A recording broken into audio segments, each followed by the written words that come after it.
नमस्कार, जय हिंद, वंदे मातरम। प्यारे बच्चों, आज के इस विशेष सेशन में आपका स्वागत है। यूपी जीके और कंप्यूटर 35 नंबर का यूपी ट्रिपल एससी के एग्जाम्स में पूछा जाता है।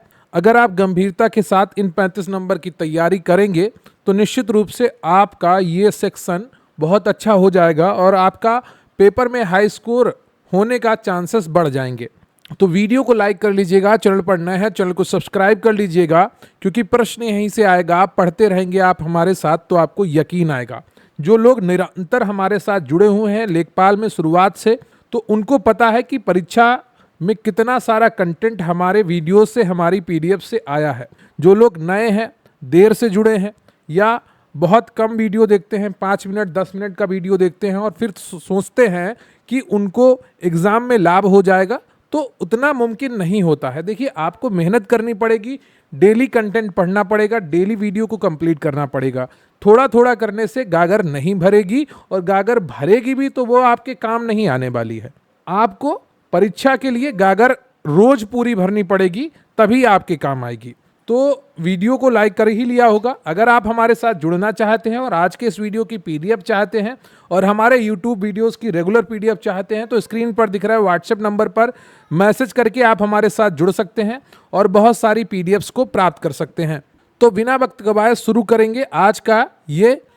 तो आज के इस सेशन की शुरुआत हम करेंगे यूपी करंट अफेयर्स से। नवंबर 2025 से लेकर जून 2026 के करंट अफेयर्स को शामिल करने का प्रयास किया गया है। शुरुआत करते हैं यूपी बजट 2026-27 की। उत्तर प्रदेश सरकार ने 9,12,696 करोड़ का अब तक का सबसे बड़ा बजट पेश किया है, जिसका मुख्य लक्ष्य 2029 तक राज्य की 1 ट्रिलियन अर्थव्यवस्था बनाना है। रामसर साइट्स की बात करें तो उत्तर प्रदेश में रामसर साइट्स की आधिकारिक संख्या वर्तमान में 13 है। विश्व पर्यावरण दिवस 5 जून 2026 के अवसर पर बलिया जिले के जयप्रकाश नारायण पक्षी अभ्यारण्य सुरहा ताल को देश का 100वां और उत्तर प्रदेश का 13वां रामसर स्थल घोषित किया गया है। इससे पहले सेखा झील पक्षी विहार को, जो अलीगढ़ में स्थित है, इसको अप्रैल 2026 में रामसर साइट का दर्जा दिया गया, जो भारत की 99वीं और उत्तर प्रदेश की 12वीं रामसर साइट बनी थी। प्राचीन पेलिया चैनल, ये इंपॉर्टेंट है, आपकी परीक्षा में पूछा जा सकता है। मई 2026 में CSIR और NGRI के वैज्ञानिकों ने प्रयागराज और कानपुर के बीच 10 से 15 मीटर गहराई में 200 किलोमीटर लंबी एक प्राचीन भूमिगत नदी प्रणाली की खोज की है। तो जो प्राचीन भूमिगत नदी प्रणाली की खोज की गई है, इसी को जब भूमिगत नदी हो जाती है और उसके अवशेष मिलते हैं तो उसको प्राचीन पेलिया चैनल कहा जाता है। गौ संस्कृति संग्रहालय की बात करें तो भारत का पहला गौ संस्कृति संग्रहालय उत्तर प्रदेश के मथुरा में स्थापित किया जा रहा है। फरवरी 2026 में इसको स्वीकृति प्रदान की गई है। लखनऊ एवं आगरा मेट्रो, यूपी कैबिनेट ने 5,801 करोड़ की लागत से लखनऊ मेट्रो के नए कॉरिडोर और आगरा मेट्रो के लिए भूमि हस्तांतरण को मंजूरी दी है। सरदार पटेल एपेक्स यूनिवर्सिटी, राज्य सरकार ने मिर्जापुर में एक नए विश्वविद्यालय की स्थापना और 2,799 करोड़ के पावर सब स्टेशन को हरी झंडी दिखाई है। जूता परीक्षण प्रयोगशाला, MSME और चर्म निर्यातकों को सुविधा देने के लिए गाजियाबाद में राष्ट्रीय परीक्षण गृह द्वारा अत्याधुनिक लैब स्थापित की गई है। PM मित्र पार्क लखनऊ हरदोई सीमा पर स्थापित किए जा रहे हैं। PM मित्र मेगा टेक्सटाइल पार्क के बुनियादी ढांचे का विकास 2026 में तेजी से चल रहा है, जिसका उद्देश्य टेक्सटाइल हब बनाना है। यूपी सेमीकंडक्टर पॉलिसी 2024-25 में लागू की गई नीति के तहत उत्तर प्रदेश अब विदेशी निवेश के माध्यम से सेमीकंडक्टर मैन्युफैक्चरिंग हब के रूप में तेजी से उभर रहा है। बायोप्लास्टिक नीति सस्टेनेबल डेवलपमेंट गोल्स को पूरा करने और कार्बन फुटप्रिंट को कम करने के लिए यूपी सरकार ने अपनी नई ग्रीन एनर्जी और बायोप्लास्टिक नीति को सख्ती से लागू किया है। राजस्व संग्रह की अगर बात करें तो RBI और नीति आयोग की रिपोर्ट के अनुसार उत्तर प्रदेश भारत का दूसरा सबसे बड़ा कर संग्रहकर्ता और रेवेन्यू सरप्लस राज्य बन गया है। 2025-26 में उत्तर प्रदेश GST संग्रह के मामले में देश में दूसरे स्थान पर पहुंच गया है और पहले स्थान पर महाराष्ट्र और तीसरे स्थान पर कर्नाटक रहा है। जल जीवन मिशन 2026 की शुरुआत तक उत्तर प्रदेश ने अपने ग्रामीण क्षेत्रों के 75% से अधिक घरों में नल से स्वच्छ जल पहुंचाने का लक्ष्य हासिल कर लिया है। अयोध्या विकास परियोजना, राम मंदिर के आसपास के बुनियादी ढांचे, रोपवे और पार्किंग सुविधाओं के विकास के लिए राज्य सरकार ने 2500 करोड़ आवंटित किए हैं। काशी विश्वनाथ कॉरिडोर फेज 2, वाराणसी में पर्यटकों की बढ़ती संख्या को देखते हुए कॉरिडोर के विस्तार और बेहतर प्रबंधन के लिए 1200 करोड़ का बजट पास किया गया है। Smart city mission, Uttar Pradesh के 58 छोटे बड़े शहरों को स्मार्ट और आधुनिक बनाने के लिए 4400 करोड़ का आवंटन किया गया है। मेडिकल इंफ्रास्ट्रक्चर, राज्य सरकार ने अत्याधुनिक स्वास्थ्य सेवाओं के विस्तार के लिए नए 1100 बेड वाले विशाल मेडिकल सुविधा केंद्र को मंजूरी दी है। ई कोर्ट्स, न्याय प्रणाली को तेज और पारदर्शी बनाने के लिए यूपी में डिजिटल न्यायपालिका नेटवर्क को बड़े पैमाने पर विस्तार दिया गया है। यूपी पंचायत इलेक्शन, आगामी पंचायत चुनाव में ओबीसी आरक्षण की सीमा तय करने के लिए एक सेवानिवृत्त जज की अध्यक्षता में 5 सदस्यीय पिछड़ा वर्ग आयोग का गठन किया गया है। इलाहाबाद हाईकोर्ट के रिटायर्ड जज अवतार सिंह को उत्तर प्रदेश के पिछड़ा वर्ग आयोग का अध्यक्ष नियुक्त किया गया है। तो अध्यक्ष का नाम यहाँ पर नहीं लिखा है, लेकिन आप नाम सुन लीजिए, रिटायर्ड जज अवतार सिंह। निवेश मित्र, उत्तर प्रदेश के डिजिटल सिंगल विंडो प्लेटफॉर्म के कारण ईज ऑफ डूइंग बिजनेस में सुधार हुआ है, जिससे यूपी नीति आयोग के राजकोषीय स्वास्थ्य सूचकांक में फ्रंट रनर बन गया है। अब हम बढ़ेंगे कंप्यूटर सूचना प्रौद्योगिकी एवं इंटरनेट की तरफ। तो चार्ल्स बैबेज को कंप्यूटर का जनक माना जाता है, जिन्होंने 1837 में एनालिटिकल इंजन का डिजाइन तैयार किया, जिसमें आधुनिक कंप्यूटर की तरह एएलयू, कंट्रोल यूनिट और मेमोरी का कॉन्सेप्ट था। लेडी एडा लवलेस को दुनिया की प्रथम प्रोग्रामर कहा जाता है। इन्होंने एनालिटिकल इंजन के लिए पहला एल्गोरिथम लिखा था। जॉन वॉन न्यूमैन ने 1945 में स्टोर्ड प्रोग्राम कॉन्सेप्ट प्रस्तुत किया। आधुनिक कंप्यूटर आर्किटेक्चर इन्हीं के सिद्धांत पर आधारित है। ये कॉन्सेप्ट बताता है कि कंप्यूटर की एक ही मेमोरी में कॉन्सेप्ट और प्रोग्राम दोनों स्टोर किए जा सकते हैं। ENIAC, electronic numerical integrator and computer, विश्व का पहला पूर्णतः electronic digital general purpose computer था, जिसे 1945 में जे प्रेसपर एकर्ट और जॉन मॉचली द्वारा बनाया गया था। एलन ट्यूरिंग को आधुनिक कंप्यूटर विज्ञान और आर्टिफिशियल इंटेलिजेंस का सैद्धांतिक जनक माना जाता है। प्रथम पीढ़ी 1940 से 56 के कंप्यूटरों में वैक्यूम ट्यूब का उपयोग किया गया था, जबकि द्वितीय पीढ़ी 1956 से 63 में ट्रांजिस्टर का प्रयोग हुआ। देखिए, ये समय काल तो उतना नहीं परीक्षा में पूछा जाता है, लेकिन पूछा जाता है कि प्रथम पीढ़ी में क्या प्रयोग हुआ, द्वितीय पीढ़ी में क्या प्रयोग हुआ, तृतीय पीढ़ी में क्या प्रयोग हुआ, चौथी पीढ़ी में क्या प्रयोग हुआ, पंचम पीढ़ी में क्या प्रयोग हुआ, ये इंपॉर्टेंट है। तृतीय पीढ़ी में कंप्यूटर में आईसी चिप्स का प्रयोग हुआ, जिसका आविष्कार जैक किल्बी ने किया था। चतुर्थ पीढ़ी में माइक्रो प्रोसेसर और वीएलएसआई तकनीकी का उपयोग शुरू हुआ। तो वीएलएसआई तकनीकी का जो फुल फॉर्म है वो है वेरी लार्ज स्केल इंटीग्रेशन। पंचम पीढ़ी में कंप्यूटर आर्टिफिशियल इंटेलिजेंस और यूएलएसआई यानी कि अल्ट्रा लार्ज स्केल इंटीग्रेशन पर आधारित है। क्वांटम और एआई चिप्स का यहाँ पर विकास देखने को मिलता है। वर्ल्ड वाइड वेब का आविष्कार टिम वर्नर्स ली ने वर्ष 1989 में स्विट्जरलैंड के CERN लैब में किया था। अर्पानेट विश्व का पहला पैकेट स्विचिंग नेटवर्क था, जिसे आधुनिक इंटरनेट का पूर्वज माना जाता है। वेब 3.0 इंटरनेट की नवीनतम पीढ़ी है, जो ब्लॉकचेन, विकेंद्रीकरण और सिमेटिक वेब पर आधारित है। अब बात कर लेते हैं हार्डवेयर सॉफ्टवेयर इनपुट आउटपुट से जुड़े हुए कुछ तथ्यों की। हार्डवेयर कंप्यूटर के भौतिक उपकरण है। सॉफ्टवेयर निर्देशों या प्रोग्राम्स का सेट है जो हार्डवेयर को काम करने का तरीका बताता है। सॉफ्टवेयर दो प्रकार के होते हैं, एक तो सिस्टम सॉफ्टवेयर होता है जैसे OS डिवाइस ड्राइवर, दूसरा होता है एप्लीकेशन सॉफ्टवेयर जैसे MS वर्ड और क्रोम।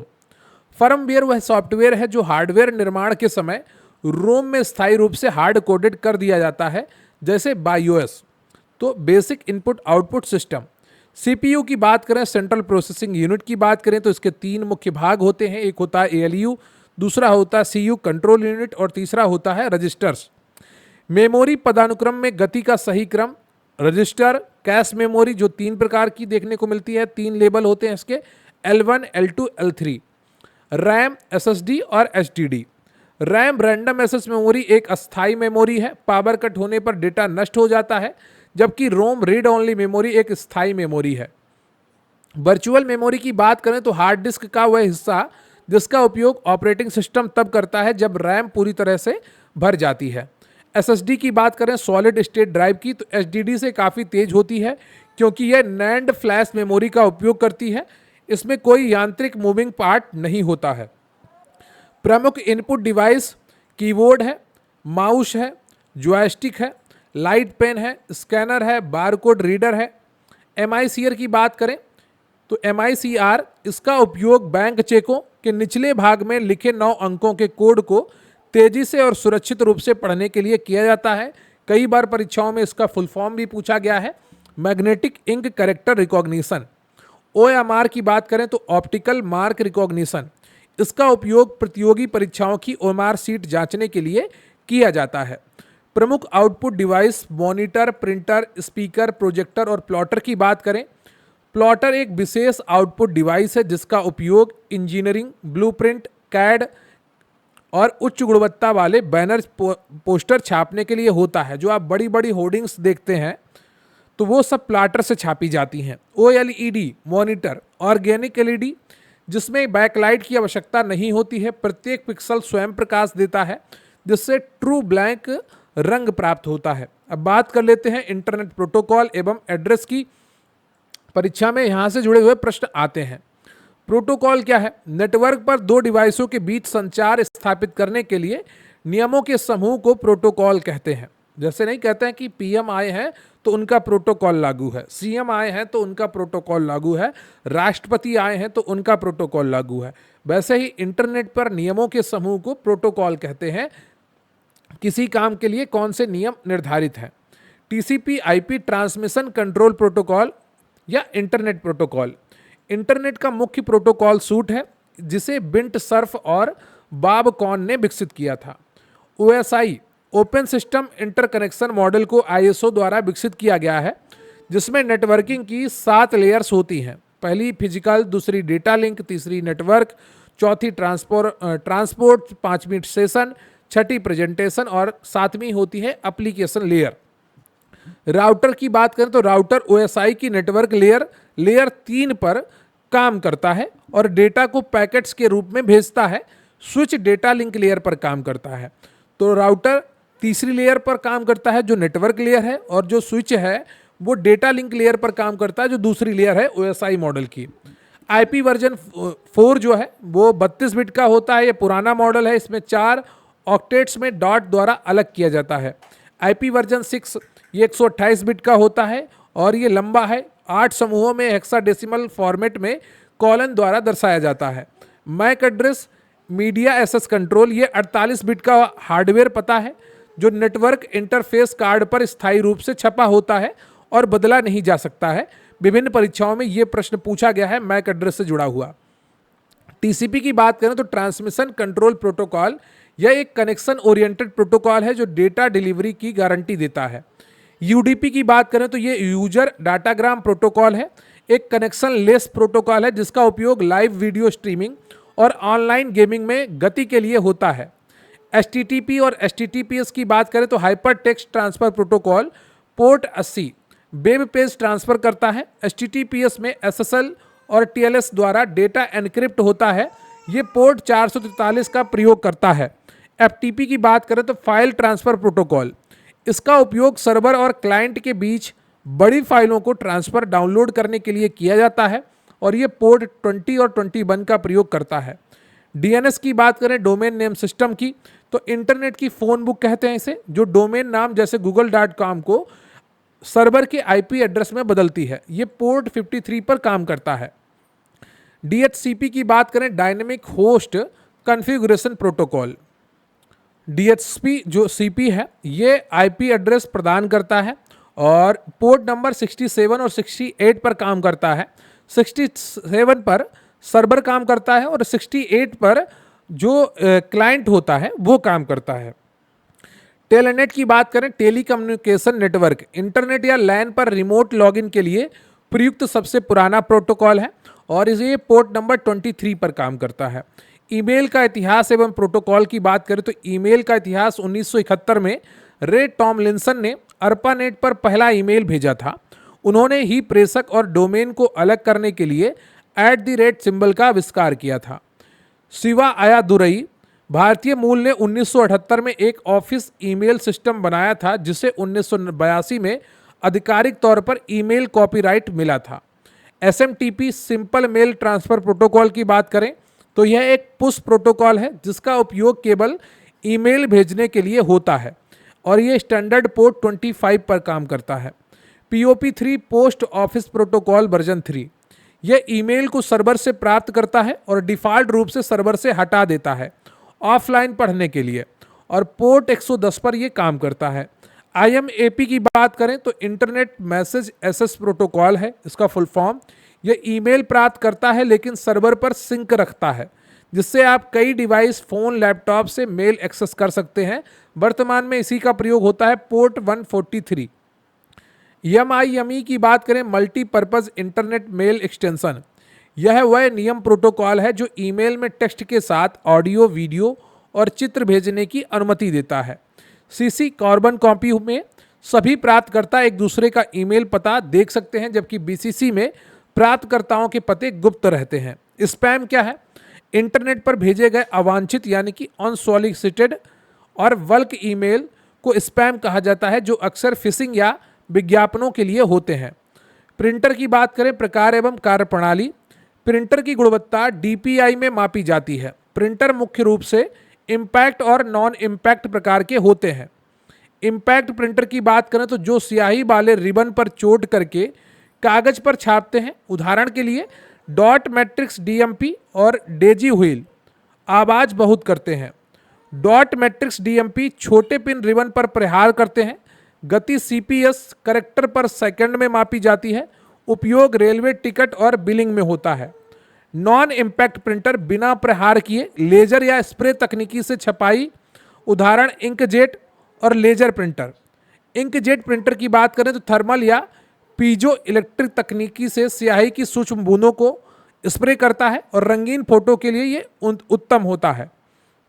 लेजर प्रिंटर की बात करें तो इलेक्ट्रोफोटोग्राफिक तकनीकी, इसमें फोटोसेंसिटिव ड्रम और सूखे पाउडर जिसको टोनर कहते हैं का उपयोग होता है। यह सबसे तेज गति से प्रिंटर करता है। थर्मल प्रिंटर की बात करें तो गर्मी के प्रति संवेदनशील कागज थर्मोक्रोमिक का उपयोग करता है।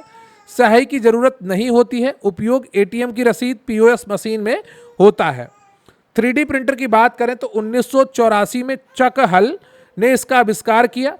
यह डिजिटल मॉडल से भौतिक वस्तुएं बनाता है। अब हम बात करेंगे MS ऑफिस की इतिहास एवं प्रमुख कार्यक्षमता की।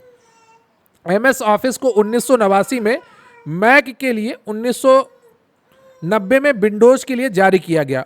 इसके वास्तुकार चार्ल्स सिमोनी और रिचर्ड ब्रॉडी थे। MS वर्ड, यह एक वर्ड प्रोसेसर है। आधुनिक एक्सटेंशन .docx है। MS वर्ड का मेल मर्ज फीचर एक ही पत्र दस्तावेज को डेटा स्रोत जैसे एक्सेल सीट से जोड़कर हजारों लोगों को एक साथ भेजने में मदद करता है। MS एक्सेल एक स्प्रेडशीट प्रोग्राम है। एक्सटेंशन .xlsx, इसकी फाइल को वर्कबुक कहा जाता है। आधुनिक MS एक्सेल 2007 के बाद की एक सीट में 10,48,576 पंक्तियां और 16,384 कॉलम होते हैं। एक्सेल में किसी भी फार्मूला की शुरुआत हमेशा बराबर के चिन्ह से होती है जिसको इक्वल टू कहते हैं। पिवट टेबल बड़े डेटा को सारांशित करने के काम आती है। MS power point presentation software है। एक्सटेंशन इसका .pptx होता है। स्लाइड के बीच के प्रभाव को ट्रांजिशन और स्लाइड के अंदर के तत्वों के प्रभाव को एनिमेशन कहते हैं। मैक्रोज, MS ऑफिस में दोहराए जाने वाले कार्यों को स्वचालित करने के लिए रिकॉर्डो किए गए कमांड हैं। ये BBA भाषा में लिखे जाते हैं। Visual basic for applications. MSSS, यह एक RDBMS है यानी कि रिलेशनल डेटाबेस मैनेजमेंट सिस्टम। इसका एक्सटेंशन जो है वो .ACCDB होता है। यह डेटा स्टोर करने के लिए SQL का उपयोग करता है। ऑपरेटिंग सिस्टम एवं social networking. OS system software है, इसका कर्नेल मुख्य भाग है जो हार्डवेयर और सॉफ्टवेयर के बीच संचार स्थापित करता है। यूनिक्स की बात करें तो इसे 1969 में बेल लैब्स में केन थॉमसन और डेनिस रिची ने सी भाषा में विकसित किया था। यह मल्टी यूजर मल्टीटास्किंग है। लिनक्स की बात करें, यह एक ओपन सोर्स ऑपरेटिंग सिस्टम है जिसे 1991 में लिनस टोरवाल्ड्स ने बनाया था। एंड्रॉयड ओएस भी लिनक्स कर्नेल पर ही आधारित है। विंडोज़ 11 की बात करें तो माइक्रोसॉफ्ट का नवीनतम डेस्कटॉप ऑपरेटिंग सिस्टम है जो सुरक्षा के लिए TPM 2.0 trusted platform module hardware को अनिवार्य बनाता है। फेसबुक की बात करें तो स्थापना 2004 में मार्क जुकरबर्ग द्वारा, मूल नाम द फेसबुक था। वर्तमान में इसकी मूल पेरेंट कंपनी का नाम मेटा है। ट्विटर, जो वर्तमान में एक्स के नाम से जाना जाता है, स्थापना 2006 में जैक डोर्सी द्वारा की गई थी।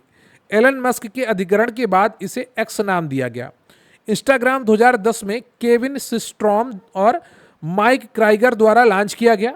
व्हाट्सएप 2009 में जॉन कॉम और ब्रायन एक्सटन द्वारा स्थापित।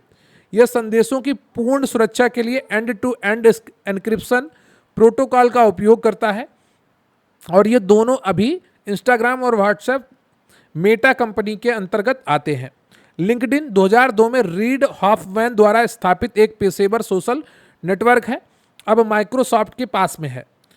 आर्टिफिशियल इंटेलिजेंस और big data machine learning. Artificial intelligence यह शब्द 1956 में डार्टमाउथ सम्मेलन में जॉन मैकार्थी द्वारा गढ़ा गया था, जिन्हें एआई का जनक माना जाता है। ट्यूरिंग टेस्ट, यह परीक्षण 1950 में एलन ट्यूरिंग द्वारा विकसित किया गया जो जांचता है कि मशीन इंसान की तरह बुद्धिमत्ता प्रदर्शित कर सकती है या नहीं। मशीन लर्निंग, यह एआई की एक शाखा है जिसमें सिस्टम डेटा से सीखता है। ये 3 प्रकार का होता है।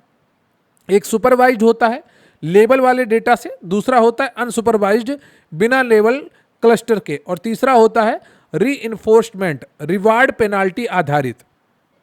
डीप लर्निंग की बात करें तो यह मानव मस्तिष्क के न्यूरॉन से प्रेरित आर्टिफिशियल न्यूरल नेटवर्क का उपयोग करता है। सुपरवाइज्ड का मतलब होता है कि आपने प्रश्न भी बताया और उत्तर भी बताया कि यह सीख लो। अनसुपरवाइज्ड में क्या है कि आपने पूरा डेटा दे दिया, अब तुम ही सीखो। और रिवार्ड पेनाल्टी आधारित क्या है कि गलती करने पर पेनाल्टी देते हैं, तो उससे क्या होता है, उससे भी आदमी सीखता है।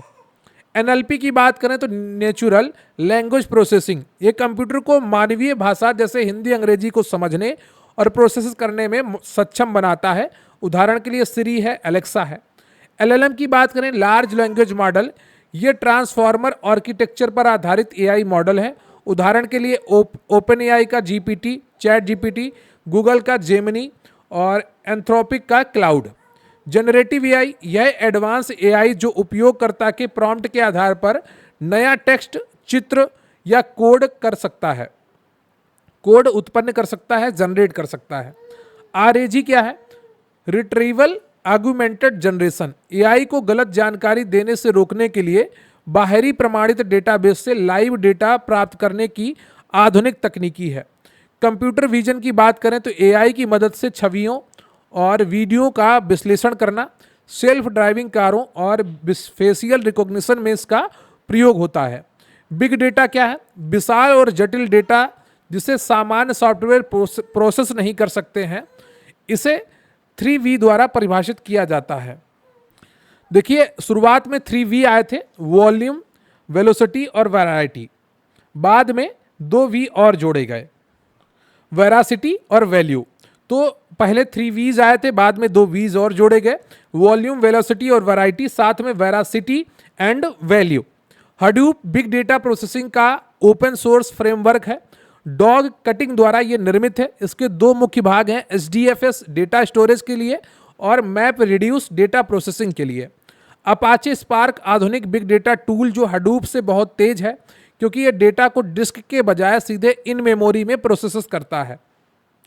क्लाउड कंप्यूटिंग, इसके बारे में मैं आपको कई बार पढ़ा चुका हूँ। IaaS infrastructure as a service, उदाहरण के लिए AWS है, Amazon web service.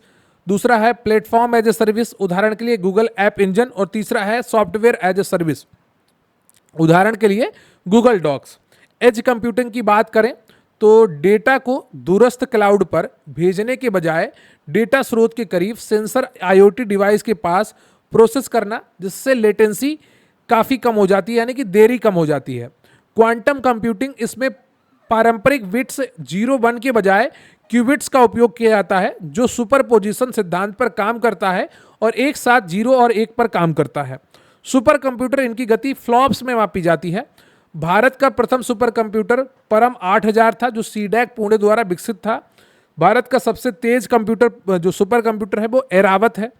GAN generative adversarial network, यह एक डीप लर्निंग फ्रेमवर्क है जो 2 न्यूरल नेटवर्क जनरेटर और डिस्क्रिमिनेटर आपस में मुकाबला करके अति यथार्थवादी चित्र बनाते हैं।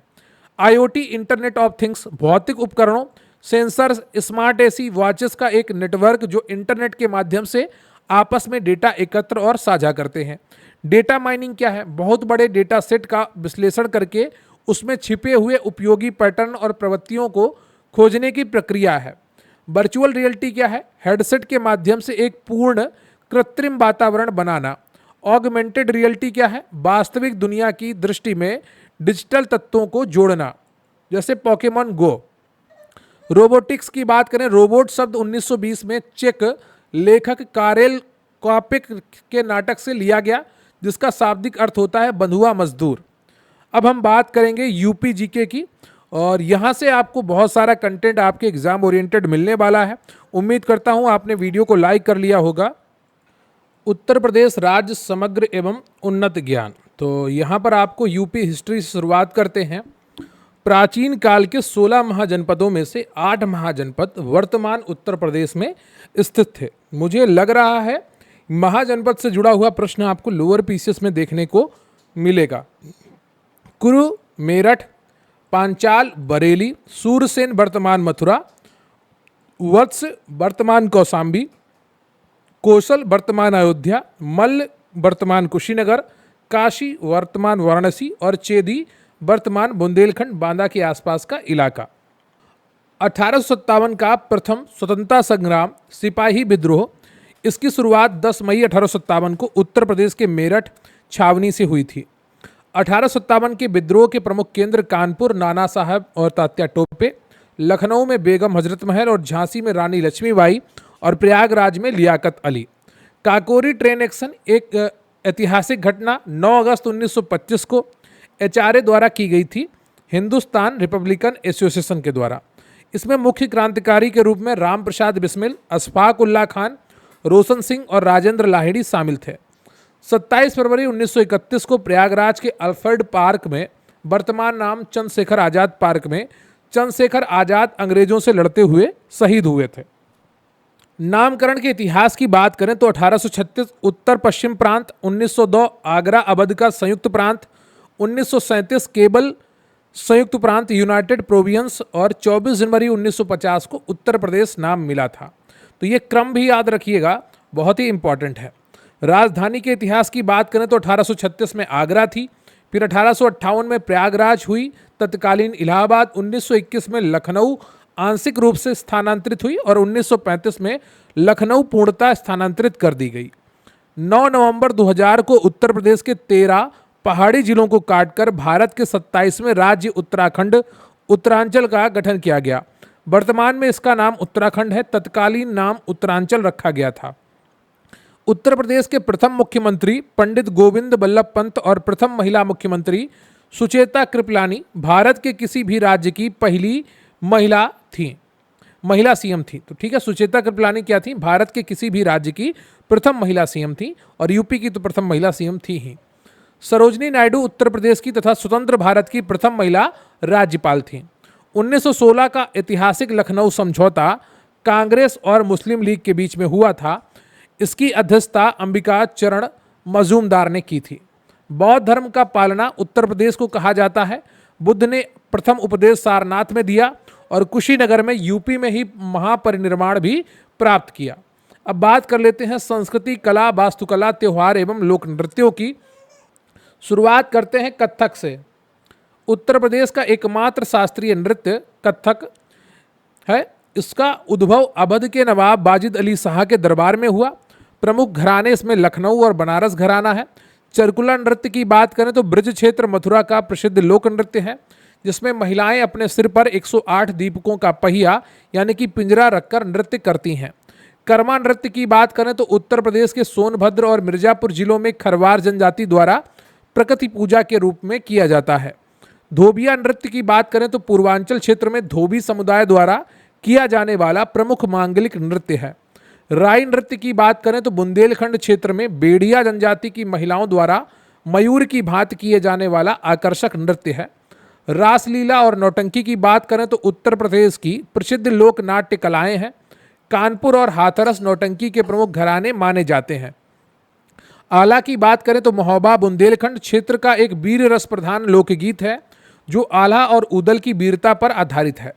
कजरी की बात करें तो मिर्जापुर और वाराणसी क्षेत्र का प्रसिद्ध लोकगीत है जो मुख्य रूप से वर्षा ऋतु में गाया जाता है। रशिया की बात करें तो ब्रजभूमि मथुरा वृंदावन का लोकप्रिय लोकगीत है जो भगवान श्री कृष्ण और राधा के प्रेम पर आधारित है। प्रमुख मेलों की बात करें तो विश्व प्रसिद्ध कुंभ मेला प्रयागराज में 12 वर्ष में लगता है। नौचंदी मेला मेरठ हिंदू मुस्लिम एकता के लिए जाना जाता है। बटेश्वर पशु मेला आगरा में और लठमार होली बरसाना मथुरा में खेली जाती है। देवा शरीफ मेला की बात करें तो बाराबंकी जिले में सूफी संत हाजी वारिस अली शाह की मजार पर आयोजित होता है। तो कई बार इनका नाम पूछ लेता है किसकी मजार है देवा शरीफ, तो हाजी वारिस अली शाह। शाकुंभरी देवी मेला सहारनपुर में और सैयद सालार मसूद गाजी का उर्स बहराइच में आयोजित होता है जो रोक दिया गया है। ताज महोत्सव प्रत्येक वर्ष फरवरी माह में आगरा में शिल्पकला और संस्कृति को बढ़ावा देने के लिए आयोजित किया जाता है। अब बात करेंगे विरासत साहित्य एवं क्षेत्रीय भाषाओं की। तो उत्तर प्रदेश के 3 स्मारक यूनेस्को की विश्व धरोहर स्थल हैं। ताजमहल 1983, आगरा का किला 1983 और फतेहपुर सीकरी 1986। फतेहपुर सीकरी इसका निर्माण अकबर ने अपनी गुजरात विजय के उपलक्ष्य में करवाया था। यहाँ का बुलंद दरवाजा भारत का सबसे ऊंचा प्रवेश द्वार है। बड़ा इमामबाड़ा लखनऊ में 1784 में नवाब आसफुद्दौला द्वारा अकाल राहत परियोजना के तहत बनवाया गया। इसके निर्माण में लोहे या बीम का प्रयोग नहीं हुआ है। सारनाथ का धम्मेक स्तूप पकी हुई ईंटों से निर्मित एक बेलनाकार ठोस संरचना है। यह वही स्थान है जहां बुद्ध ने अपना पहला उपदेश दिया था। अगला है जौनपुर को पूरब का सिराज कहा जाता है। यहाँ की अटाला मस्जिद बिना मीनारों के सरकी वास्तुकला का उत्कृष्ट उदाहरण है। भीतरगांव मंदिर कानपुर में स्थित यह गुप्त काल का मंदिर है। पकी हुई ईंटों से बना भारत के सबसे पुराने हिंदू मंदिरों में से एक है। कबीर दास का जन्म वाराणसी में और मृत्यु मगहर संत कबीर नगर में हुई थी। इनका प्रमुख जो रचना है वो बीजक है, जिसमें साखी शब्द रामायणी का संग्रह आता है। गोस्वामी तुलसीदास ने महाकाव्य रामचरितमानस की रचना अवधी भाषा में की थी। मुंशी प्रेमचंद्र मूल नाम धनपत राय श्रीवास्तव था, का जन्म वाराणसी के लम्हई गांव में हुआ। गोदान गबन सेवा सदन इनकी प्रसिद्ध रचनाएं हैं। उत्तर प्रदेश की प्रथम राजभाषा हिंदी 1947 में घोषित हुई। वर्ष 1989 में उर्दू को राज्य की द्वितीय राजभाषा का दर्जा दिया गया। उत्तर प्रदेश की प्रमुख क्षेत्रीय बोलियों की बात करें तो अवधी लखनऊ अयोध्या के क्षेत्र में और भोजपुरी गोरखपुर बलिया सर्वाधिक बोले जाने वाली। ब्रज भाषा मथुरा आगरा और बुंदेली झांसी महोबा क्षेत्र में। भौगोलिक परिदृश्य जलवायु एवं मिट्टी की बात करें तो उत्तर प्रदेश का कुल क्षेत्रफल 2,40,928 वर्ग किलोमीटर है। इसको याद कैसे रखना है, 24 जनवरी को यूपी दिवस मनाया जाता है, तो 24 याद रखिएगा तो याद हो जाएगा। 2,40,928 वर्ग किलोमीटर जो भारत के कुल क्षेत्रफल का लगभग 7.33% है। क्षेत्रफल की दृष्टि से उत्तर प्रदेश का देश में चौथा स्थान है, राजस्थान मध्य प्रदेश और महाराष्ट्र के बाद में। उत्तर प्रदेश की सीमा सर्वाधिक 8 राज्यों से लगती है। उत्तराखंड, हिमाचल प्रदेश, हरियाणा, राजस्थान, मध्य प्रदेश, छत्तीसगढ़, झारखंड और बिहार, और एक केंद्र शासित प्रदेश दिल्ली को स्पर्श करती है। उत्तर प्रदेश की अंतर्राष्ट्रीय सीमा नेपाल के साथ लगती है और लगभग 579 किलोमीटर ये लंबी है। नेपाल की सीमा से सटे यूपी के 7 जिलों की बात करें तो पीलीभीत, लखीमपुर खीरी, बहराइच, श्रावस्ती, बलरामपुर, सिद्धार्थनगर और महाराजगंज है। उत्तर प्रदेश का सबसे पूर्वी जिला बलिया, पश्चिमी जिला शामली, उत्तरी जिला सहारनपुर और दक्षिणी जिला सोनभद्र है। सोनभद्र भारत का एकमात्र ऐसा जिला है जिसकी सीमा 4 राज्यों मध्य प्रदेश, छत्तीसगढ़, झारखंड, बिहार को स्पर्श करती है। ललितपुर जिला 3 तरफ से मध्य प्रदेश राज्य से घिरा हुआ है। भाबर क्षेत्र कंकड़ पत्थर वाला इलाका है जहां नदियां भूमिगत हो जाती हैं, जबकि तराई क्षेत्र दलदली, समतल और नम होता है। धान गन्ने के लिए ये उत्तम है। उत्तर प्रदेश की जलवायु कोपेन के वर्गीकरण के अनुसार उष्णकटिबंधीय मानसूनी प्रकार की है। राज्य में सबसे अधिक वर्षा गोरखपुर में और सबसे कम वर्षा मथुरा में होती है। राज्य की मैदानी क्षेत्रों में सबसे अधिक जलोढ़ मिट्टी पाई जाती है, जो कृषि के लिए भारत में सर्वाधिक उपजाऊ है। नई जलोढ़ मिट्टी बाढ़ के मैदान को खादर और पुरानी जलोढ़ मिट्टी ऊंचे क्षेत्र को बांगर कहा जाता है। बुंदेलखंड क्षेत्र में मुख्य रूप से लाल मिट्टी, परवा, मार, काबर और राकर मिट्टियां पाई जाती हैं, जो मोटे अनाजों चना ज्वार के लिए उपयुक्त हैं। अब नालिका अपर्दन इटावा जिले में चंबल नदी द्वारा मिट्टी के भारी कटाव से बड़े बीहड़ बन गए हैं, जो राज्य में सर्वाधिक प्रभावित क्षेत्र है। अब हम बात कर लेते हैं नदियां, कृषि, प्राकृतिक संसाधन एवं वनों की। तो गंगा नदी उत्तर प्रदेश के बिजनौर जिले से प्रवेश करती है और 28 जिलों से बहती है और बलिया से निकलकर बिहार में चली जाती है। तो ये लाइन आपको एकदम रट्टा मार गई होगी। तो यमुना नदी की बात करें तो उत्तर प्रदेश के सहारनपुर, फैजाबाद गांव से प्रवेश करती है और प्रयागराज त्रिवेणी संगम में गंगा में मिल जाती है।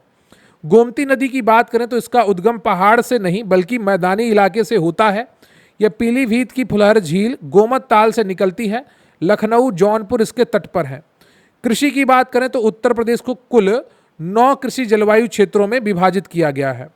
उत्पादन गेहूं, गन्ना, आलू, आम, आंवला और कुल खाद्यान्न उत्पादन में उत्तर प्रदेश भारत में प्रथम स्थान पर है। चावल में भी यूपी अब प्रथम स्थान पर आ गया है। अफीम की खेती राज्य में केवल बाराबंकी और गाजीपुर में होती है। गाजीपुर में राज्य की एकमात्र अफीम फैक्ट्री स्थित है। भारत वन स्थिति रिपोर्ट ISFR 2023 के अनुसार उत्तर प्रदेश का कुल वनावरण 6.24% है। राज्य का कुल वृक्षावरण 3.72% है। दोनों को मिलाकर राज्य का कुल वन और वृक्षावरण 9.96% है, जिसे 2030 तक 15% करने का लक्ष्य रखा गया है। राज्य में सर्वाधिक वन क्षेत्रफल सोनभद्र जिले में और सबसे कम वन क्षेत्रफल भदोही संत रविदास नगर में है। वन उत्पाद की बात करें तो कत्था खैर के वृक्ष से प्राप्त किया जाता है। बीड़ी बनाने के लिए तेंदू के पत्तों का उपयोग होता है, जो सोनभद्र और मिर्जापुर क्षेत्र में काफ़ी ज़्यादा मात्रा में होता है। गोविंद बल्लभ पंत सागर रिहंद बांध ये उत्तर प्रदेश के सोनभद्र पीपरी में स्थित है, जो भारत की सबसे बड़ी कृत्रिम झील है। माता टीला बांध बेतवा नदी पर ललितपुर जिले में स्थित है। हथनी कुंड बैराज यमुना नदी पर सहारनपुर में है। वन्यजीव अभ्यारण्य रामसर साइट्स एवं खनिज। उत्तर प्रदेश का एकमात्र राष्ट्रीय उद्यान दुधवा नेशनल पार्क है, जो लखीमपुर खीरी जिले में स्थित है।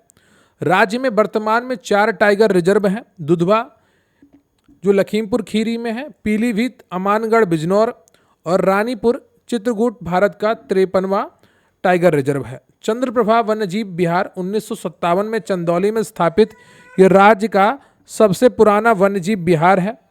राज्य का सबसे बड़ा वन्यजीव विहार हस्तिनापुर वन्यजीव विहार है, जबकि सबसे छोटा महावीर स्वामी वन्यजीव विहार ललितपुर है।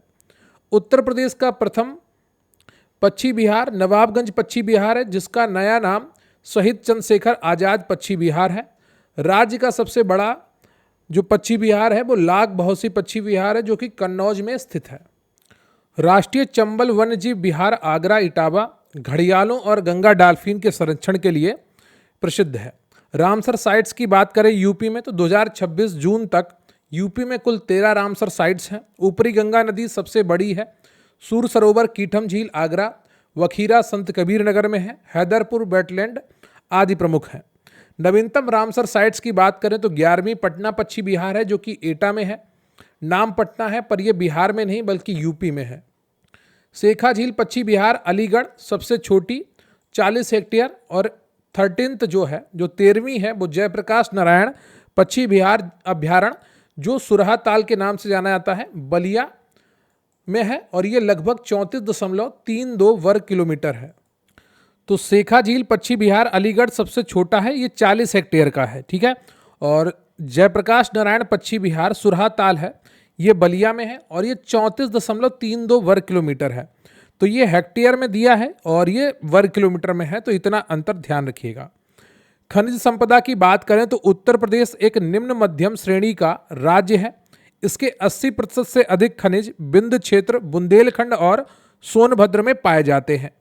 कोयला सोनभद्र जिले के सिंगरौली बेसिन से उच्च कोटि का गोंडवाना कोयला प्राप्त होता है, ओबरा अनपरा थर्मल प्लांट हेतु। चूना पत्थर की बात करें तो मिर्जापुर, कजराहट और सोनभद्र चुर्कडल्ला में पाया जाता है, जो यूपी के सीमेंट उद्योग का मुख्य आधार है। यूरेनियम एवं तांबा उत्तर प्रदेश में ये दोनों दुर्लभ खनिज केवल ललितपुर, सोनराई क्षेत्र जिले में ही पाए जाते हैं। बॉक्साइट की बात करें तो एल्युमिनियम का ये अयस्क है, मुख्य रूप से बांदा और चंदौली में मिलता है। हिंडाल्को एल्युमिनियम संयंत्र रेणुकूट सोनभद्र में स्थित है। डायस्पोर की बात करें तो इसके उत्पादन में उत्तर प्रदेश भारत में प्रथम स्थान पर है। यह मुख्यतः झांसी, महोबा, ललितपुर में पाया जाता है। कांच बालू की बात करें तो प्रयागराज, नैनी, शंकरगढ़ और बांदा का क्षेत्र उच्च गुणवत्ता वाले कांच बालू के लिए विश्व प्रसिद्ध है। ओडीओपी की बात करें तो वन डिस्ट्रिक्ट वन प्रोडक्ट, यह फ्लैगशिप योजना उत्तर प्रदेश में 24 जनवरी 2018 को शुरू की गई। भदोई यह जिला उच्च कोटि की कालीन उद्योग के लिए विश्व प्रसिद्ध है और ओडीओपी कन्नौज ये शहर इत्र उद्योग के लिए प्रसिद्ध है। इसे पूरब का ग्रास भी कहा जाता है। ओडीओपी मुरादाबाद, इसे पीतल नगरी कहा जाता है, पीतल के बर्तनों और हस्तशिल्प के लिए प्रसिद्ध है। ओडीओपी गोरखपुर, यह टेराकोटा पकी हुई मिट्टी की कलाकृतियों के लिए प्रसिद्ध है, जिसे भौगोलिक संकेतक यानी कि जीआई टैग भी मिला हुआ है। ओडीओपी अलीगढ़, यह सबसे मजबूत तालों और हार्डवेयर के लिए पूरे देश में जाना जाता है। ओडीओपी फिरोजाबाद, इसे सुहाग नगरी कहते हैं, ये कांच की चूड़ियों के लिए निर्माण के लिए प्रसिद्ध है। ओडीओपी सहारनपुर, लकड़ी की नक्काशी। मेरठ खेल का सामान। कानपुर चमड़ा। वाराणसी सिल्क की साड़ी और डीजल लोकोमोटिव वर्क्स, इसका नाम अब बदल दिया गया है। नोएडा फुल फॉर्म है इसका new Okhla industrial development authority. ये यूपी का प्रमुख आईटी हब, इलेक्ट्रॉनिक सिटी और फिल्म सिटी है। गीडा की बात करें तो गोरखपुर औद्योगिक विकास प्राधिकरण। जनगणना 2011 के अनुसार उत्तर प्रदेश की कुल जनसंख्या 19.98 करोड़ है। भारत की 16.51% थी। ये भारत का सर्वाधिक जनसंख्या वाला राज्य है। जनघनत्व उत्तर प्रदेश का जनघनत्व 829 व्यक्ति प्रति वर्ग किलोमीटर है। सर्वाधिक जनसंख्या गाजियाबाद 3971 में है। लिंगानुपात की बात करें तो यूपी का औसत लिंगानुपात 912 है। सर्वाधिक लिंगानुपात जौनपुर में 1024 है। साक्षरता दर की बात करें तो यूपी की कुल साक्षरता दर 67.7% है, जिसमें पुरुष की 77.3% और महिलाओं की 57.2% है। सर्वाधिक साक्षरता गौतम बुद्ध नगर की है और न्यूनतम साक्षरता श्रावस्ती की है। अनुसूचित जाति भारत में सर्वाधिक एससी जनसंख्या उत्तर प्रदेश में निवास करती है। प्रतिशत में पंजाब प्रथम है। यूपी में सर्वाधिक एससी सीतापुर में निवास करते हैं। अनुसूचित जनजाति यूपी में सर्वाधिक एसटी जनसंख्या सोनभद्र जिले में पाई जाती है। थारू यूपी की सबसे बड़ी जनजाति है। दीपावली को शोक के रूप में ये लोग मनाते हैं। यूपी की लोकसभा में 80 सीटें हैं, राज्यसभा में 31 सीटें हैं। विधानमंडल की बात करें तो 403 विधानसभा में है और विधान परिषद की 100 सीटें हैं। पंचायती राज की बात करें तो यूपी में त्रिस्तरीय पंचायती राज व्यवस्था लागू है, जो बलवंत राय मेहता की समिति की सिफारिश थी। नगर निगम की बात करें तो उत्तर प्रदेश में वर्तमान में कुल 17 नगर निगम है। 17वां नवीनतम नगर निगम शाहजहांपुर है। न्यायपालिका इलाहाबाद उच्च न्यायालय भारत का सबसे बड़ा न्यायाधीशों की संख्या के आधार पर उच्च न्यायालय है। इसकी एक खंडपीठ लखनऊ में है। भारतीय गन्ना अनुसंधान संस्थान और केंद्रीय औषधि अनुसंधान संस्थान लखनऊ में है तथा भारतीय दलहन अनुसंधान संस्थान कानपुर में है। तो आज का ये वीडियो कंप्लीट होता है। वीडियो को लाइक कर लीजिएगा, चैनल पर नया है चैनल को सब्सक्राइब कर लीजिएगा, अपने दोस्तों के साथ शेयर करिएगा, कमेंट करके बताइएगा कि आज का ये सेशन आपको कैसा लगा। निरंतर रिवीजन बहुत ज़्यादा ज़रूरी है, जो चीज़ें आसान हैं उनका भी, अन्यथा परीक्षा में एक गलती और आपका सारा मेहनत जो है वो तहस नहस हो जाती है। तो रिवीजन करते रहिए, आसान चीज़ें हैं उनका भी और जो नई चीज़ें हैं, कठिन चीज़ें हैं उनका भी, ताकि आपके लिए चीज़ें आसान होती चली जाएं और जितना भी आप नया कंटेंट देखें वो आपको पढ़ा हुआ लगे और आसान लगे। तो धीरे धीरे करके आपकी मेहनत सफल हो जाएगी। उम्मीद करता हूं आपने वीडियो लाइक कर लिया होगा और कमेंट बॉक्स में जब भी कमेंट किया करें वीडियो को हाइप ज़रूर कर दिया करें। तो आपका एक हाइप हमारे लिए काफ़ी मायने रखता है। एक छोटा सा चैनल है जिसको बड़ा करना है और बड़ा करने के लिए आप सभी का सहयोग अपेक्षित है। रही बात आज के इस वीडियो की पीडीएफ की, तो लोअर पीसीएस बैच में और यूपी जीके का जो बैच है स्पेशल, वहाँ पर ये पीडीएफ उपलब्ध करवा दी जाएगी। अगर आप भी हमारे साथ जुड़ना चाहते हैं तो स्क्रीन पर आपको व्हाट्सएप नंबर दिख रहा होगा, वहाँ पर मैसेज करके आप हमारे साथ जुड़ सकते हैं। मिलते हैं फिर किसी अन्य वीडियो में, तब तक के लिए आप अपना ख्याल रखिए। जय हिंद, जय भारत।